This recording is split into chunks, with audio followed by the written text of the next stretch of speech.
This is Fieldsports Channel News. Her Royal Highness the Princess Royal has visited BASC's headquarters in her new role as patron. The Princess Royal met BASC staff, council members and guests at Marford Mill in Rossett. During her visit, she launched the new BASC Wildlife Fund, which provides grants for conservation projects and loans for land purchase. She also learned about BASC's Duck Nest Tube project and watched a gun dog demonstration.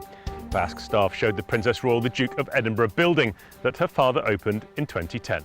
The Duke of Edinburgh was BASC's patron for more than half a century, up to his death in 2021.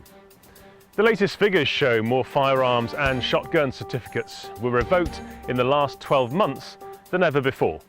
BASC's head of firearms, Martin Parker, says the reason for the record numbers is almost certainly the introduction of statutory guidance on suitability checks of certificate holders in 2021. Across England and Wales, police revoked 418 firearm certificates in 2022 to 2023, up from 385 the year before. George Digweed has claimed another World Championship title. George won the 45th World FITASC Sporting Championship. He took the overall and senior titles on a score of 186, also winning the Beretta World Cup.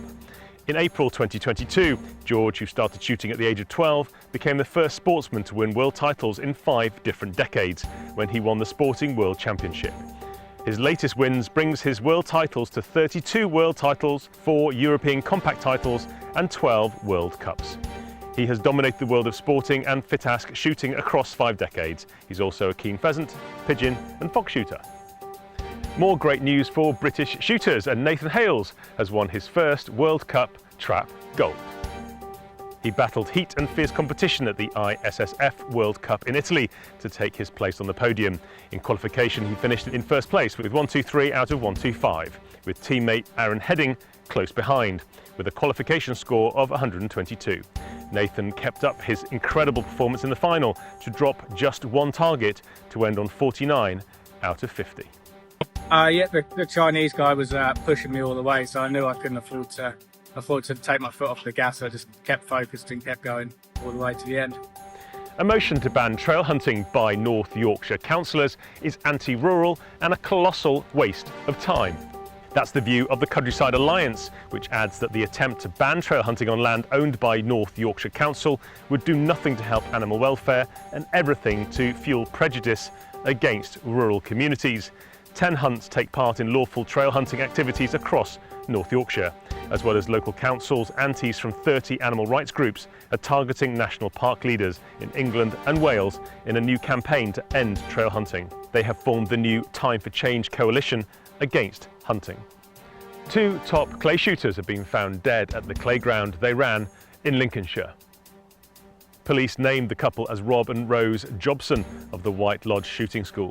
Rose was the 1998 British all-round ladies champion, and she won a team silver with England at the World Shooting Championships in New Zealand in 2002.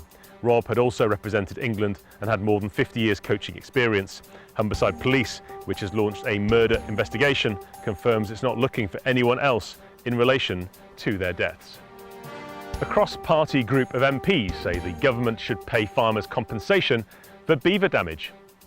The MPs say existing arrangements for reintroducing species such as beavers, lynx and bison to the UK were completely inadequate and overly bureaucratic. The first wild beavers in England for centuries were spotted in Devon in 2014 after an unauthorised release. The National Farmers Union and Country Land and Business Association are calling for compensation as land can be flooded because of damage caused by beavers. The conservation industry wants Scotland's deer dead.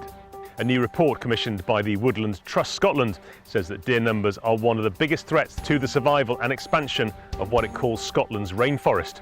It says that Scottish government fencing is expensive and doesn't work.